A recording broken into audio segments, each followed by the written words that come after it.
Yes, it is true. The Black Ace Hockey Podcast is back in action. I'm your co-host, Blaine Abs. I'm right here as always with your co-host, Nick Jenkins. What's going on, man? How are we feeling today? It is a beautiful fall day in Erie, Pennsylvania. We just had our first frozen frenzy of the NHL yesterday, and Mr. Worldwide is back home for once. It's worldwide. But step in the room. Oh man, things are good here. How about for you? Yeah, it's about that time. The weather, it's great, 30 degrees sleeping weather, and then it's 70 degree, get the fans in the windows, get the freshness brought in weather. So it's a little weird right now, I'd say, out in Pittsburgh, PA, but it's beautiful. The trees are turning. You know, not everybody gets the fall season, Jank, so we kind of take it for granted over here. But then again, I got to clean my yard, and then you got to push all the leaves to the curb, and it's like just another process you got to deal with. But yeah, it should be fun dealing with all that upcoming stuff. And right around the corner is Halloween, Janks. The people want to know, like, what's the costume vibe this year? What's the theme for you? No spoilers. There are no spoilers. We can have a post-mortem on this next week after we die at this Halloween party. So we'll recap from there. No spoilers on the costumes though, unless you want to spoil your costume. I'm not spoiling. I don't even have my costume yet. Per usual, I'll think about it or figure it out Friday morning. You've got about 48 hours to plan. So figure it out Friday morning. That's how I roll. But yeah, we've actually, it's been like a week and change since we last talked hockey, and there's been a lot going on, a lot of milestones hit, and like you said, the Frozen Frenzy, the first of its kind, last night actually, as we're recording, October 23rd. So October 22nd, there was the Frozen Frenzy. I just want to get your take. I don't know where you were in your travels, if you caught the broadcast at all or not, but Give me your takes and give me your 3 criticisms to change about the Frozen Frenzy. So I didn't catch the beginning of it. By the time I got home, it was like, some of the 9 o'clock games were going on, so that, the early games were just ending.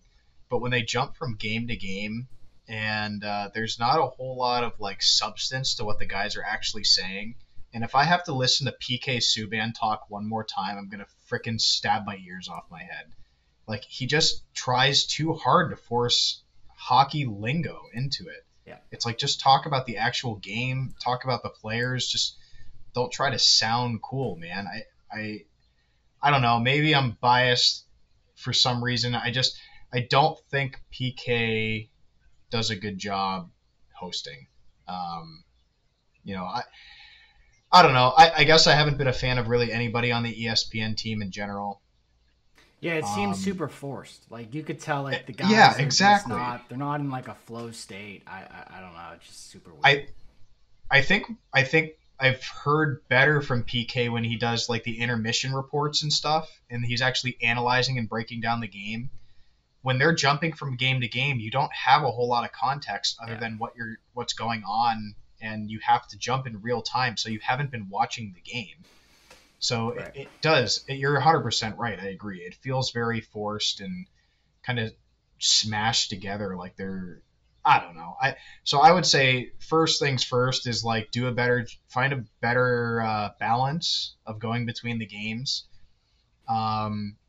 Maybe you have like teams following a couple of different games, so you don't have one team of 3 guys following every single game and they're not able to really talk to it. Yeah. I think those would be big improvements. But it's just hard, man. There's a lot going on, like games starting every 15 minutes. So at one point there's like 8 games live at once. Like, how are you supposed to follow all of that? So it's a cool idea in theory. I just don't know that the execution is coming together. Yeah, I think you're touching on some points I would agree with. It's like it works for football because there's so much downtime, right? There's a minute in between each play.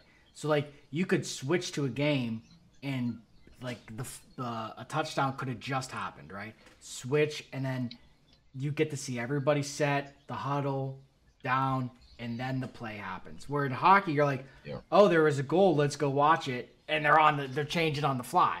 You know what I mean? So it's like kind of you're jumping all over the place. So I would say, like, for me, the three things I would change or criticize about the Frozen Frenzy. Number one, the act cool hockey lingo guy as we're 40 years old, like that needs to hit the wayside. Like, we're broadcasters at the end of the day. I get it's entertainment. You want to appeal to the younger crowd, but you're 40. You're 40. You're 40. You're 40. You're 40. Get on with it. Like, let's appeal to the people that are actually paying for the Frozen Frenzy and not the 12-year-old or 10-year-old that's on their parents' account. Number two, like you said, I don't know how you're going to do it with the high-speed game of hockey, but the switching in between and out of games is absolutely killer. And I hate not hearing the broadcasters of the game if you're showing the goal or highlight. I don't want to hear Bucci Mane talk about some stupid hockey lingo, whatever, like gooning over some hockey lingo shit. I don't know what the kids are saying these days, but I don't want to hear them talk about garbage while I'm supposed to be watching a goal, you know?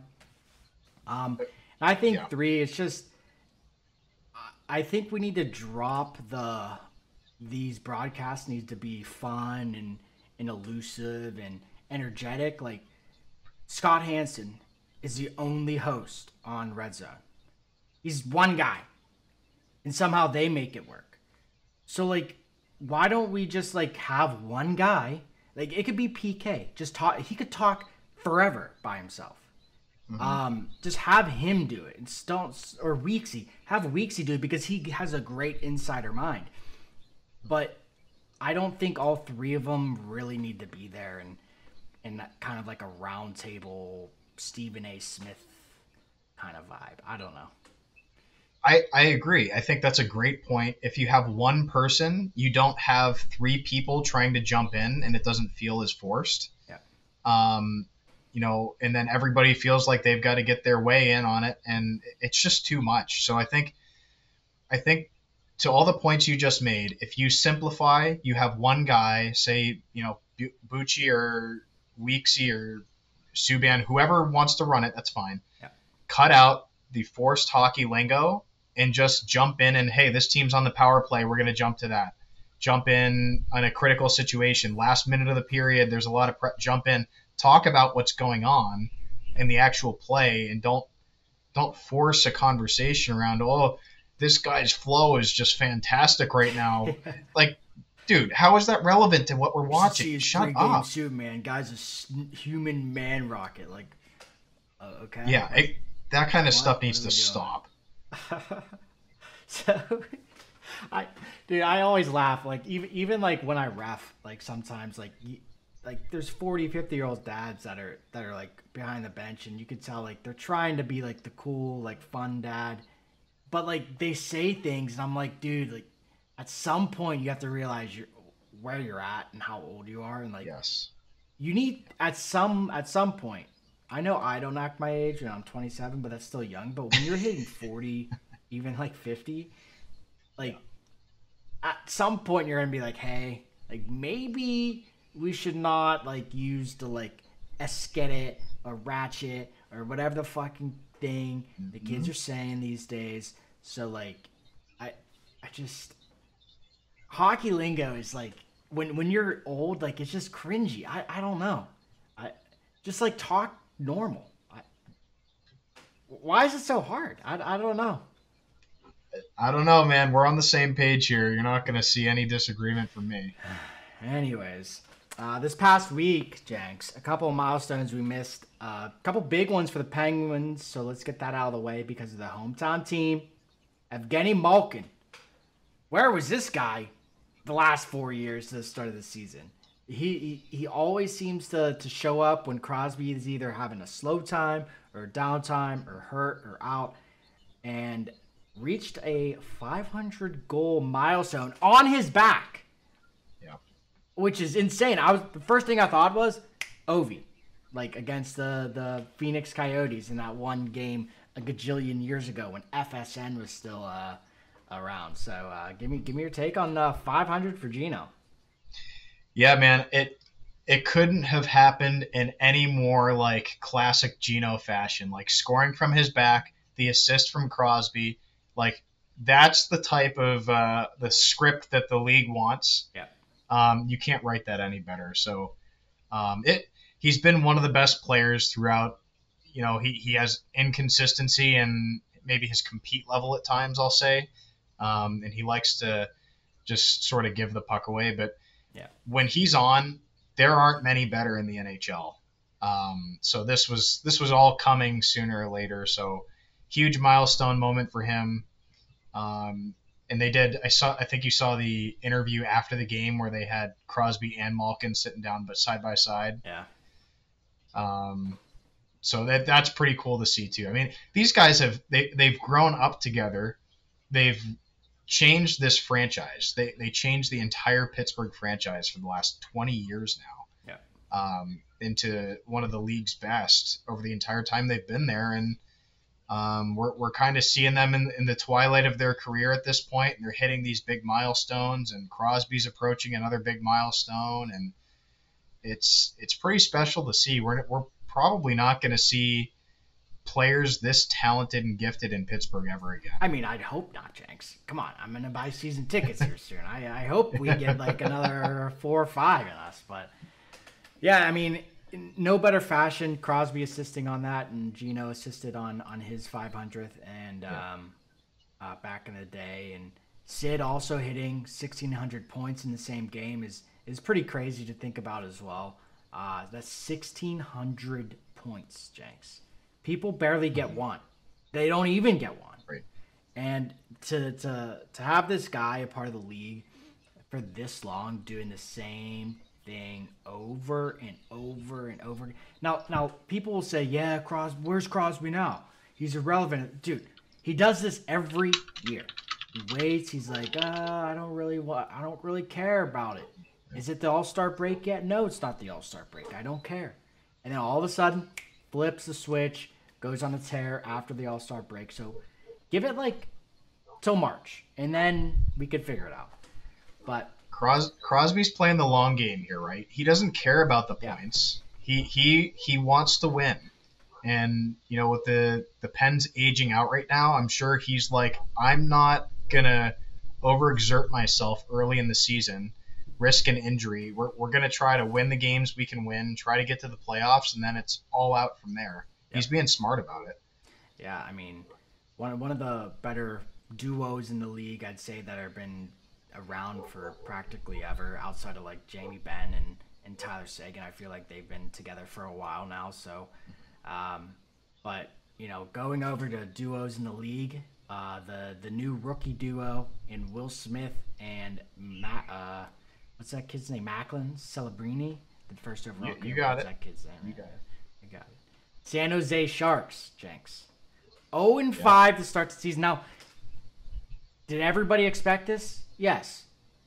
Am I going to repeat it every time they're 0 and whatever until they win one?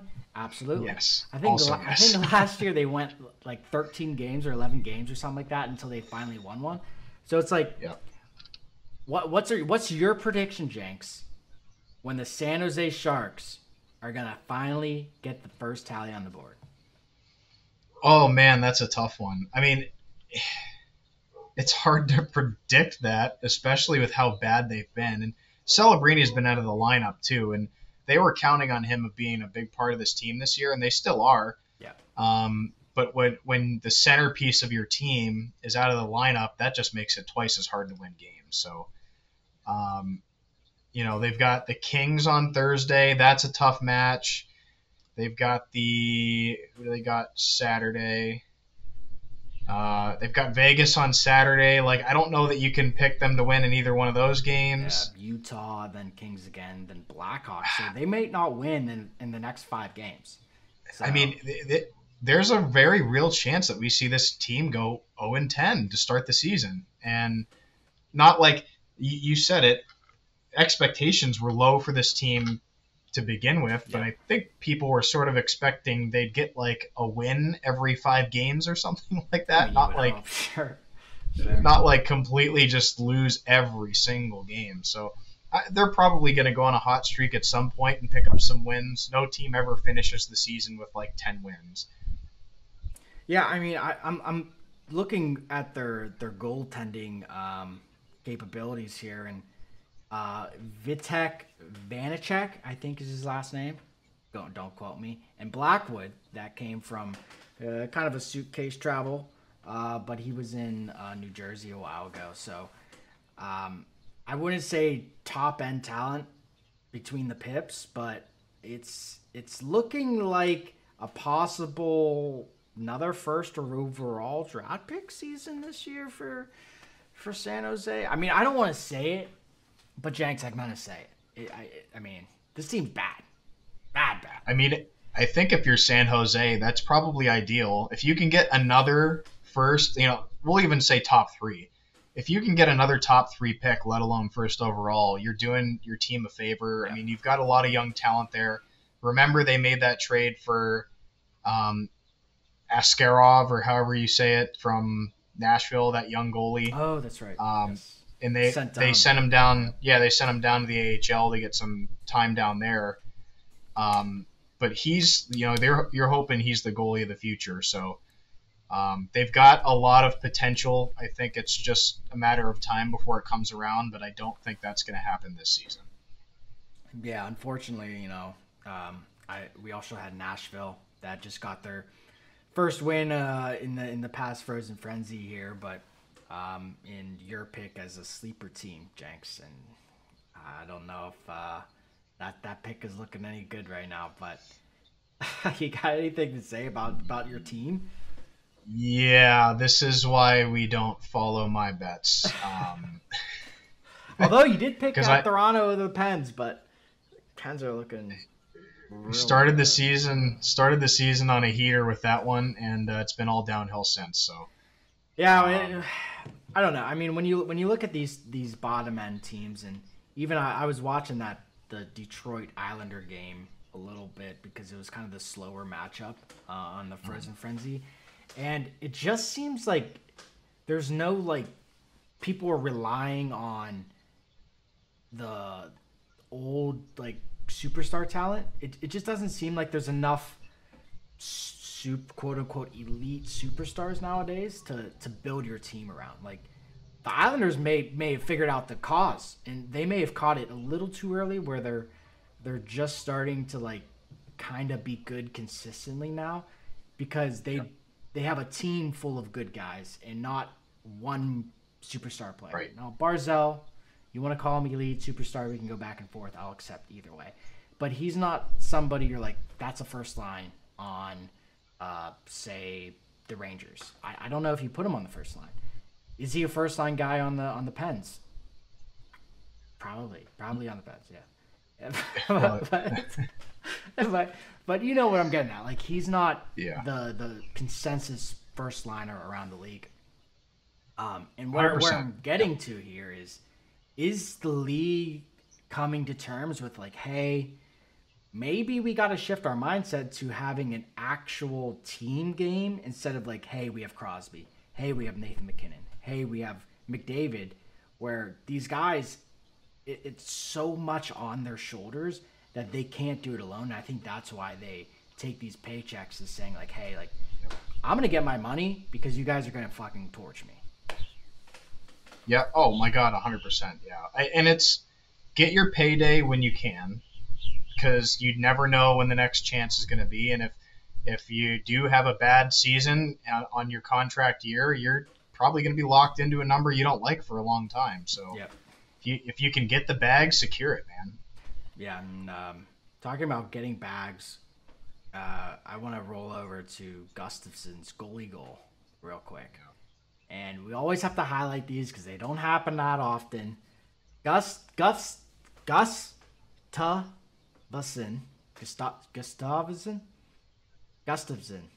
Is that how you say it? Keep going. Try something different. Gustavsson. It- Gustavsson, that's how you say it. Gustafsson, yeah. Goalie goal in Minnesota. Pretty incredible stuff. I mean, every time a goalie goal goes in, I'm like, all right, that was actually pretty sick. Because I don't even know, because if you play goalie, you understand this, but the way you shoot is the opposite, because the blade has like another curve on it. I don't know how. It doesn't make any sense to me. But just to get it down the ice is pretty incredible. Yeah, 100%.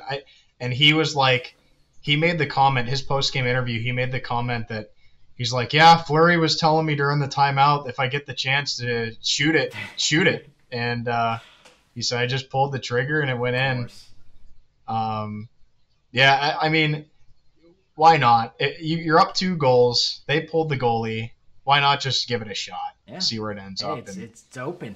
It's there. It's there for the taking, Jenks. Got to get yours before you get got. That's right. That's right. Love to see the excitement. Fleury was so pumped for him, dude. He was like smiling ear to ear. Everybody had a good time with it. So, yeah, those are fun. If they don't put Fleury in for his last game in Pittsburgh, I'm going to be furious. Furious, Jenks. They have to put him in. I don't care. Why wouldn't they? I don't know. Last time they didn't. Last year they didn't put him in. It wasn't his last game. I know, but it could have been. They didn't know. They just had to re-sign him. So yeah, I guess that's true. Yeah. I'm just saying, Bill Guerin, you know what to do. You played in the Berg. You won your cup in the Berg. Just give it to Fleury. The fans will go crazy. He'll cry. Then we'll pump 2 in him and call it a day. And then you can pull him. That's it.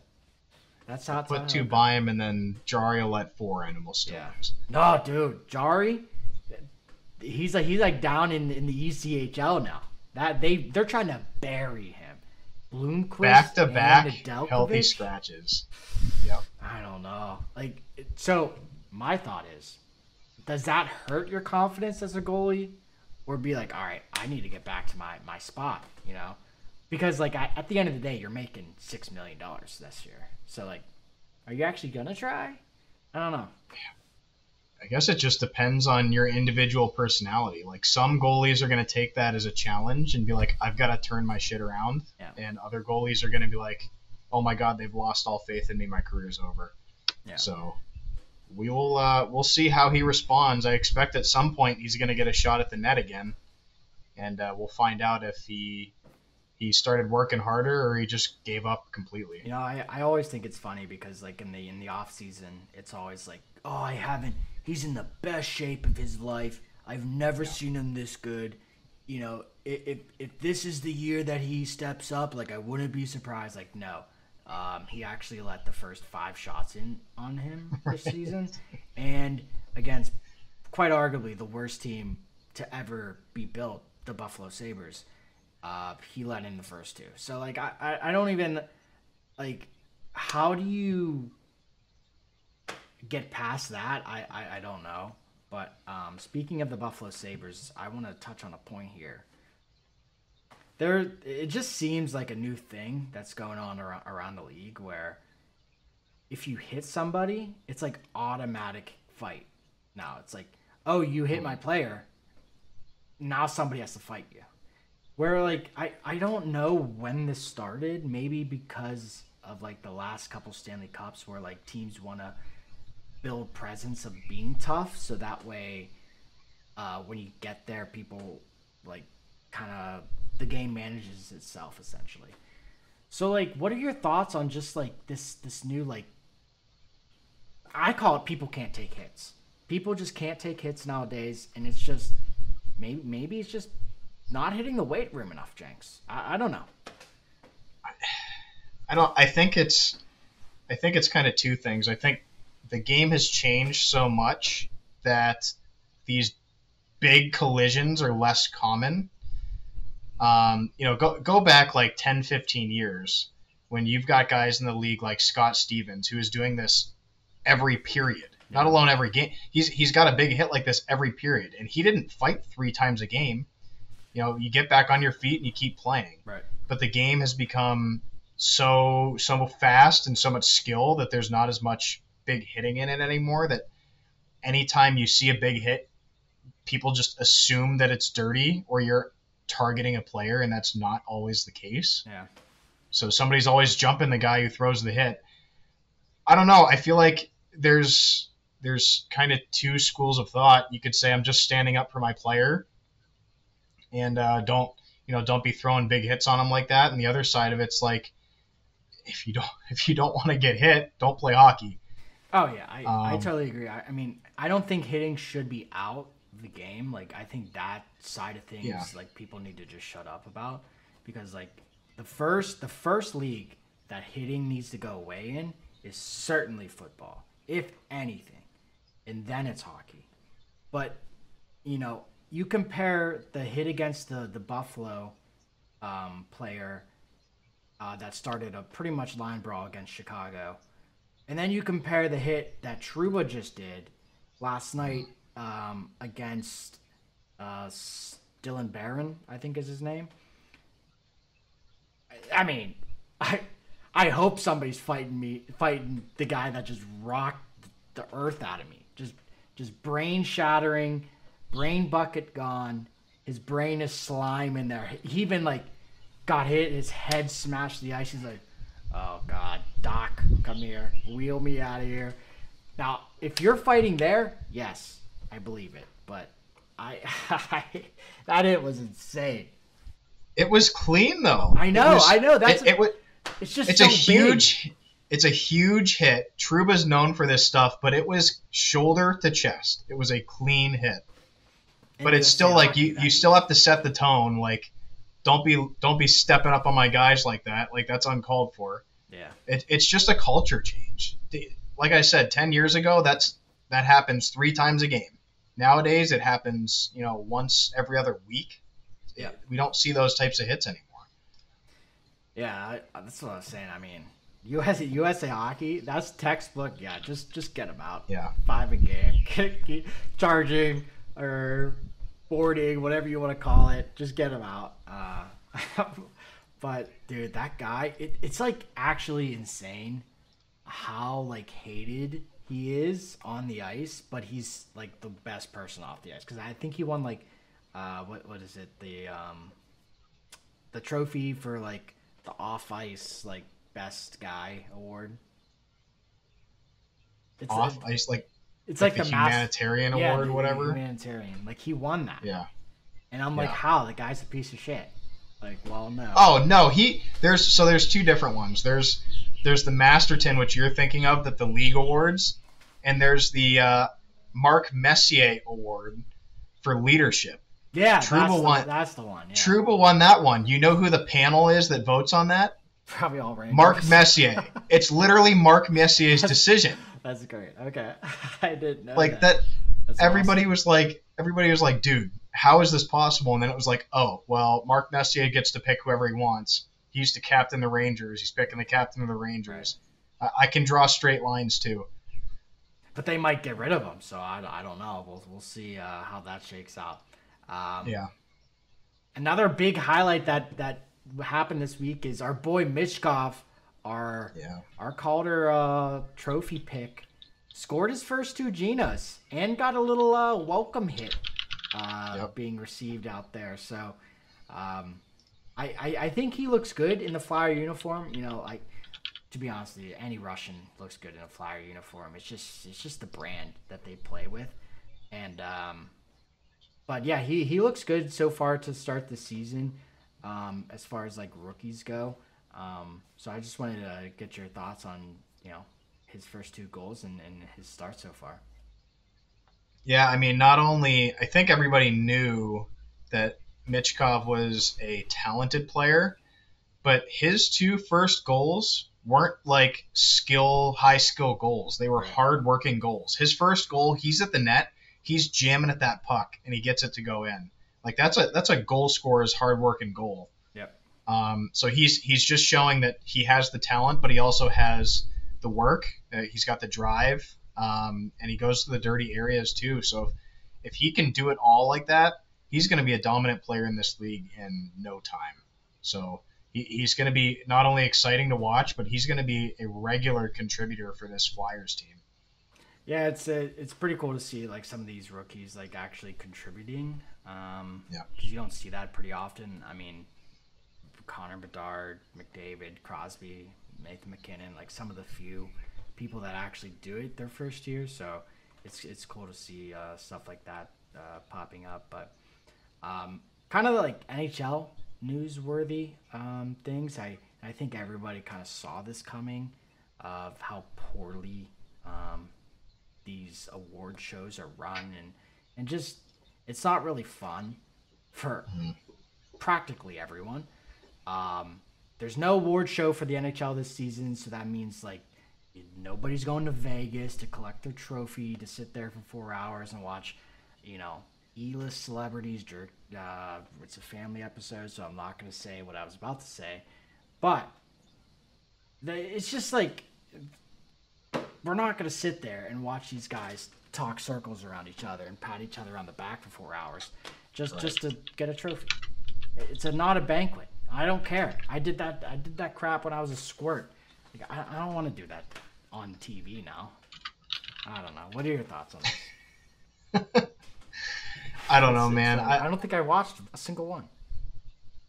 Really? Not a single one? Not a single one. I just refresh on Instagram to see who won. Yeah, I mean, I will say I watched the 1 year and they did it in Vegas, and I actually thought it was kind of entertaining. But most years it's not something that you're really looking for. You don't have that circled on the calendar to be like, oh, I got to make sure I watch this. Right. Right. It's it's more of a formality. It's more for the players than anything. They try to drive fan traffic to it. I just don't think it really hits. Yeah. But the number one reason I would watch it is if I've got some futures placed on who's winning what. That's also true. Because I want to find that out in real time. I don't want to have to keep refreshing my Twitter feed. Well, I mean, that's the only play. I mean, I don't pay for live TV, so it's like I don't know. Live TV to me is so overrated nowadays because it's. I mean, we've talked about this. It's not worth it sometimes. And yeah. One last highlight from the NHL before we get into Jenks college news is the Winnipeg Jets, Jenks.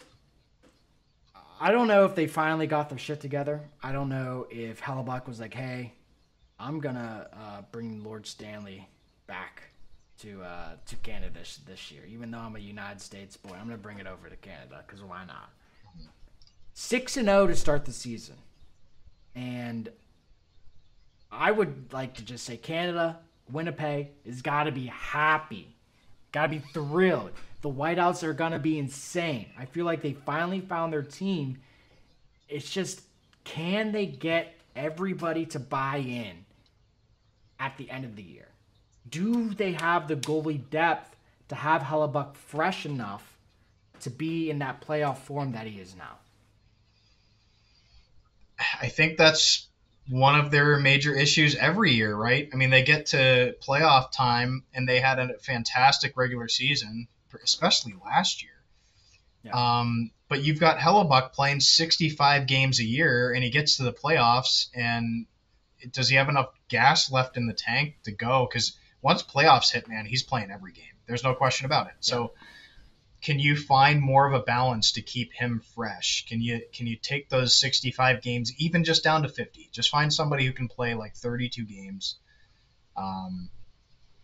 If you, that's probably another problem they have is if you really feel like you need Hellebuck in the net for 60 or more games, is it that you can't trust your backup goaltender? Is it that your goaltender is the one carrying games? I mean, they've got good players on that team. They're a pretty strong defensive team, but I don't know that they have any, superstars. Like Kyle Connor's really good. Scheifele's good. They've got a couple of guys on the back end that are pretty steady. I don't know what I want to call them. I'll call them steady defenders. They get the job done. But if Hellebuck's really the one carrying that team, and goalies go hot, goalies get cold. Yeah. It's a huge risk. I just don't know that they can rely on him every single night throughout the regular season and then expect him to be ready to go at playoff time. It's tough. Yeah, I mean, it's a long season, 82 games. Everybody forgets that sometimes your legs just give out on you, especially when you're down, up, downs, or not as quick as everybody's down, up, downs. So it's tough out there for goaltenders. I wish that on nobody. And I wanted to create a new segment here at Jenks, and I think it's very appropriate for right now. Worst save of the week, Jenks. And by worst save, people are like, oh my, how can it be a worst save if he saved it? But the worst save is letting it go by you. So technically, it's the worst allowed goal. But I'm saying worst save. What is this New Jersey Devil goalie doing, Jenks? You're a goaltender. Tend the goal. Your only job. Last line of defense. And you're telling me people are like, oh, it's not the goalie's fault. I don't care if it hit off a ref at the goal line, Jenks. Your eyes, before you leave the net, need to be on the puck. What are we doing here? It gives me flashbacks to Fleury's days in Pittsburgh, where we're like, dude, I see the helicopter. Seriously, Fleury, just stay in the net, okay? Just let it go. Stay in the net. There would be, what? How many times do you think? 4 or 5 times a season where Fleury would leave the net and it would just end up in the net? I think it was like 4 times a game. It's like every game he's trying to play it to like the far side winger. I'm like, just stay in the net. Yeah. You're down 7-4, Jenks. Just stay in the net. You can see the guy's reaction to it. Was Jake Allen in net yesterday for the Devils, and the puck goes by him, gets in the net, he's standing by the side of the net, and you can just see his shoulders drop. He's like, "You've got to be kidding me!" Yeah, like this night could not have gotten any worse. Yeah, I'd scoop my eyes out with a fork. I don't know, maybe a spork. That's one you just look away and you're like, "Get me off this ice!" Like, ref, shut it down. Get everybody back in the room. Let's get it over with. Just head straight to the showers. Yeah, I'd be like, get me to my bed right now. But as Halloween's approaching, we all get the fun Halloween costumes from around the league. In the NHL, it just seems like everybody's trying to like up their game a little bit. But there's one or two Halloween photos that I think killed it this year. And it's the Joseph brothers out of St. Louis pulling off the I forget what this movie's called. It's the cop movie though, and they're like two black guys dressing up as the white girls, but it's awesome. And Fleury dressing as, I think it's Superbad, the Superbad character, McLovin. McLovin from Superbad. So I think these two are the best Halloween costumes this year. Give me your takes on who's the winner as the best for Jenks this year. We've talked a lot about Fleury on this pod already. Funny enough, his costume, and if you haven't seen it, please look it up.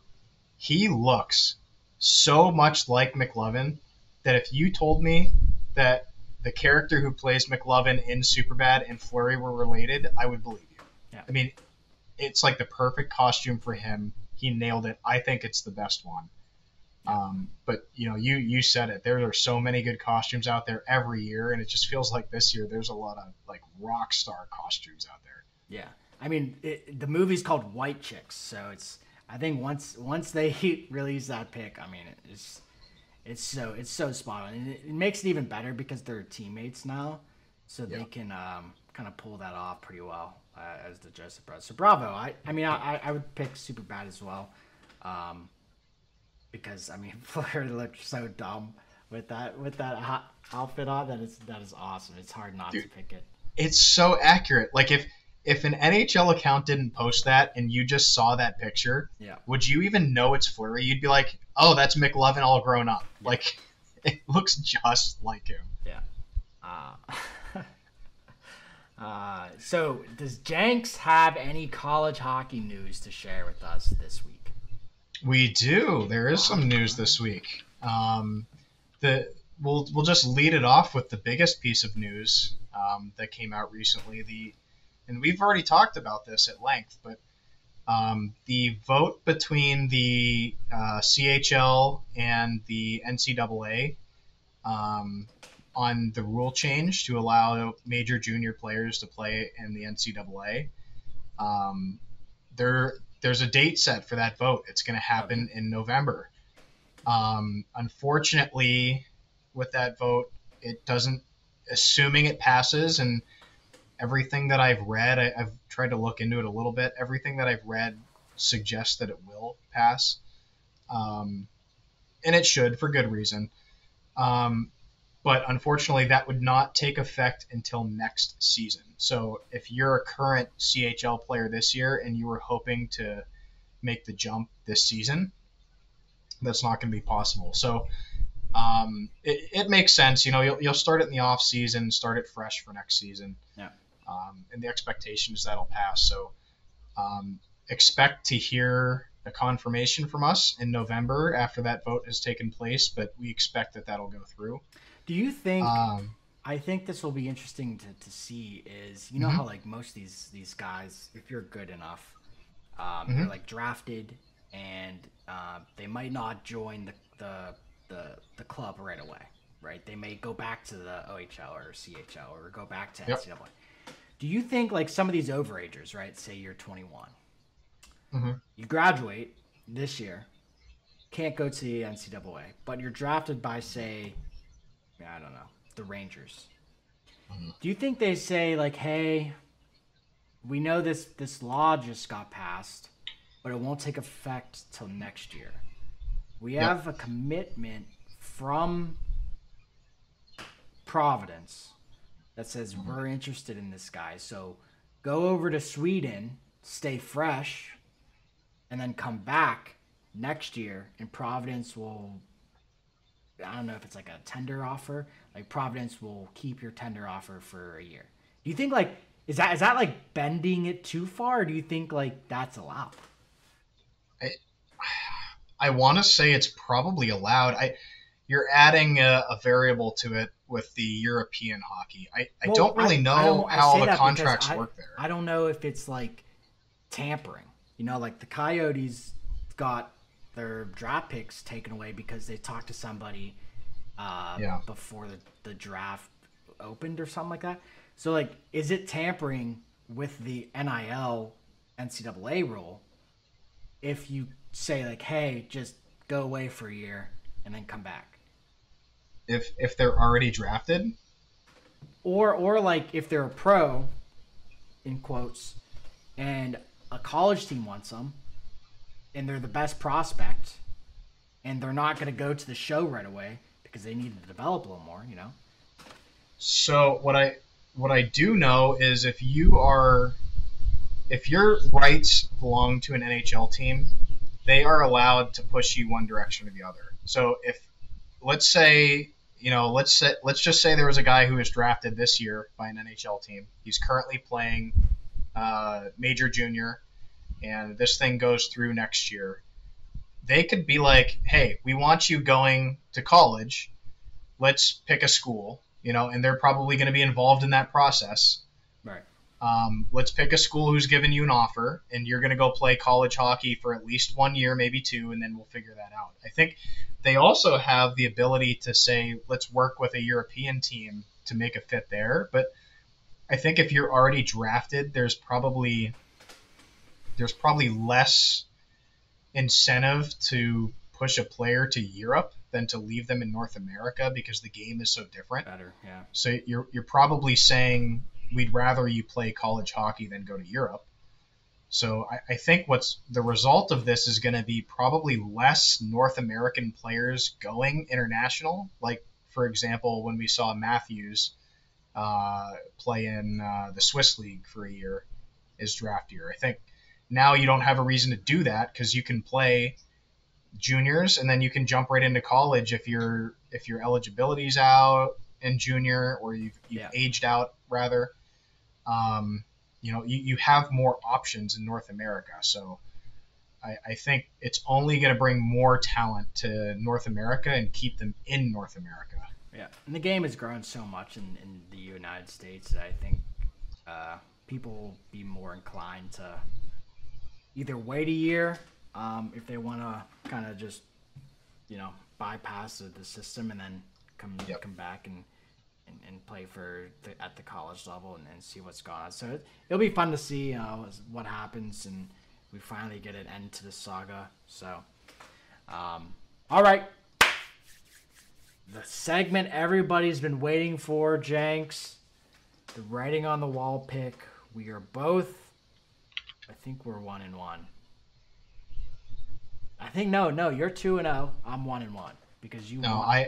I picked Nashville on Saturday and they lost again, so I'm 1-1. Pain. All right, 1-1, tied up on October 26th, Jenks. There's quite a big slate of games going on. Some would say even a frenzy. Give me your writing on the wall pick. Man, it's always so hard to pick from these because we're not betting against odds, right? So I could very easily just go down this list and say, where is a team on this list like San Jose? Who are they playing? That's an easy win. I'm not going to do that because Vegas is probably going to win that game. That's not fun. Sure. One team that has been on a heater, and I feel like it's a little bit of a fluke, is Calgary. They have a home game on Saturday against the Winnipeg Jets, who we just got done talking about are undefeated. Okay? Calgary's barn stinks. It's the worst in the NHL. Literally. There's no secret about that. Yes. I firmly believe Calgary's not a bad team, right? They've got a lot of decent players there. They've got some young goaltending. I don't think they're a bottom feeder team, but I also don't think they're like a top 3 to 5 team in the NHL. Sure. We just got done talking about how good Winnipeg is and how they're going to play Connor Hellebuck for 80 out of 82 games this year. So expect to see him in the hoop. Right. And I don't see anybody on that Calgary team that really scares me. So that being said, I'm going to pick the Winnipeg Jets to sort of cool off the Calgary Flames a little bit. Wow. I see what you did there. And you like that? You like that little play on words? Winnipeg over Calgary on Saturday the 26th. Please book that responsibly. Responsibly, of course, as you're not betting advisors, but you're betting advisors. I'm going a little different route. I'm looking at a team that, quite honestly, sucks. It's brutal. The fact that they even made a Stanley Cup in the last 5 years is astounding. I don't know how they did it. It's really was on one player's shoulders. I'm looking at the Blues and the Canadiens. Now, okay. Lane Hudson, rough start to the season, but truly he's a rookie. What did we expect, right? I'm looking at this team like, hey, Cole Caulfield, you got your other superstar short guy on the bench called Martin St. Louis, and you got these two goalies that, quite honestly, I don't even know who they are. That's just me being frank. And if you say you know who they are, you're lying to yourself. So, I think at some point in time, this Binnington character needs to be shut down. And he's just on that Jarry level where he sucks enough right now where you have to question it. He's 1-3 in net with a 3.04 GAA. Jenks.